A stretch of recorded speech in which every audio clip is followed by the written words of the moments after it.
What up guys, Miguel here from Yugatech, and we're trying something new for this video. If something terribly wrong happens, just remember, we are professionals. Drone interest sparked in my mind around 2016 when I was a sophomore in film school.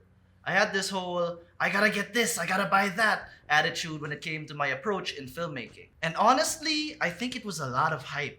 But damn, I really wanted a Phantom 4. I was having a constant debate in my head listing down the pros and cons to whether I should get a drone or not. Dude, we gotta get a drone. We'll be able to make more establishing shots, get those bird's eye shots, God's eye shots. Look at this footage of this island we'll never go to. Right? Dude, we don't got money. Oh. Later that year, the first DJI Mavic came out, and sophomore me was just like... Fast forward to 2019, and I started working at Yugatech, and I never got a drone. A drone kind of just fell into the it'd be nice to have, but if I don't have it, it's all Gucci category in my head. But a few weeks ago, something came into the office. The DJI Mavic 2 Pro. Spoilers? I want one.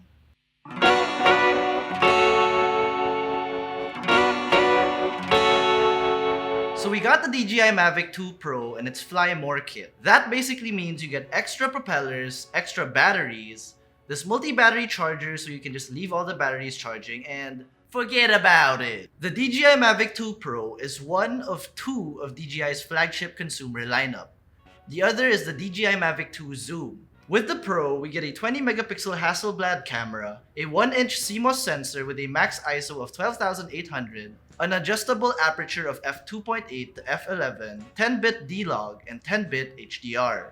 Now first things first, before we reach for the skies, we gotta set up.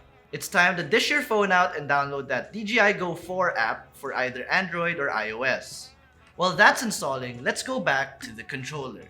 This thing is sweet. The antennas pop out like so, and it also clips into place when you're folding them back, just so everything's secure. The joysticks are removable. When not in use, you can store them in this slot here hidden behind the palm rest, so it's easy to pack up. I really like that. You also get two buttons here on the back of the controller which you can remap in the app. Now for the drone itself. Setup is just as simple. You fold out the legs from the back to the front. Make sure you have a micro SD card in there too. It's also worth mentioning that you get a little bit of internal storage. Although, you'll always most definitely need a micro SD card. First impressions for the build. Definitely well thought about. I really feel like DJI placed a lot of thought into the ease of usability for the user. And that's awesome. Props to you, DJI. Now, let's get the funky rectangle DJI micro USB to Type-C cable and connect the controller to my phone.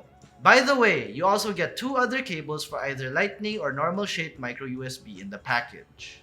So, to turn on the drone and the controller, you have to short press then long press the power button, like so. You should hear that sound to let you know it's on, and this is what it's like on the drone.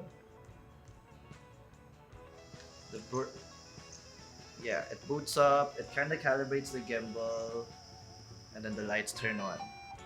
And that's the sound of, it's time to fly! So on the app, it should show that you're connected, and if there's a firmware update, you can go ahead and update it. For now, we're just gonna go fly. And just like that, here's a safety tip. We should be connected to the camera now. Let me try to control it real quick. Oh, do you see that? You getting that? Getting this thing? I'm controlling it here. Okay, I'm getting a bunch of these safety reminders. Blah blah blah. Tutorial complete. And if I up the ISO, lower the aperture, we should be able to now see each other. Yay! Say hello, Rel! And Ali. Oh no, I can't find Ali. There it is. There's Ali. Hello, Ali. Okay. So let's go and fly this thing.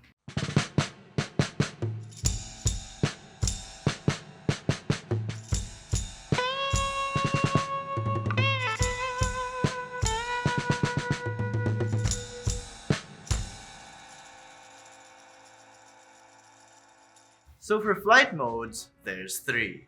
First up, you have tripod mode, which makes the drone fly at about 1 meter per second, making this mode the most ideal mode for shooting your slow cinematic footage. Next up is position flying mode, which enables those sweet DJI features like Active Track 2.0, POI, and so much more. The omnidirectional obstacle sensors are on for both those modes, so make sure you're on either mode if you want to fly safely in a crowded environment. Last but not the least, we get sport mode, which basically means the safety features are off.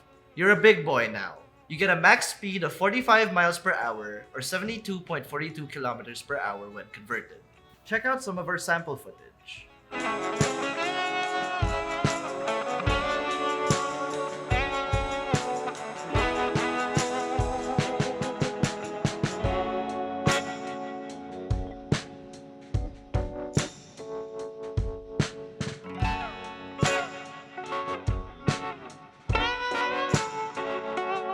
Moving on to picture quality, the DJI Mavic 2 Pro is great, especially from a drone.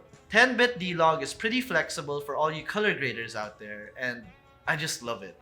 Overall, as a beginner, using this thing isn't as intimidating as I thought it would be at first. As someone who had never really flown a drone before, there's this assumption that you need to be perfect with the controller. But I'm here to tell you that you don't. With DJI's products, especially with the Mavic 2 lineup, getting amazing aerial footage is just effortless. While the hardware is top tier, this being a flagship drone and all, DJI's user experience is the real MVP here. So, conclusion time. As a beginner drone flyer with absolutely no flying experience except with RC helicopters, I absolutely love it. Do I recommend this for all you people who want to start getting into drones? Yes, this thing is so safe, it's got so many collision sensors that make sure the drone doesn't bump into anything. So unless you're a complete idiot, you should be fine. But this thing is really expensive, especially if you're nothing more than a hobbyist. The DJI Mavic 2 Pro will set you back 98,000 pesos, and with the Fly More kit, an additional 23,000, totaling the whole package to 121,000 pesos. And woo boy, that's a lot of money for a flying camera. But if you're really somebody who wants to get into drones, aerial photography, or cinematography, well, this is the complete consumer package right here. And if you don't have enough money for the Mavic 2 but you really want to get into drones, why don't you consider the Mavic Air? I mean, I know after this experience, I am. So, what did you guys think of the DJI Mavic 2 Pro? Let us know in the comment section below. And if you enjoyed this video, be sure to smack that like button, subscribe to our channel, and hit that bell icon so you get notified of our future uploads. Be sure to visit yugatech.com for the latest tech news and reviews. Again, this has been Miguel, and I'll see you in the next one. Bye-bye! It was good? Yeah.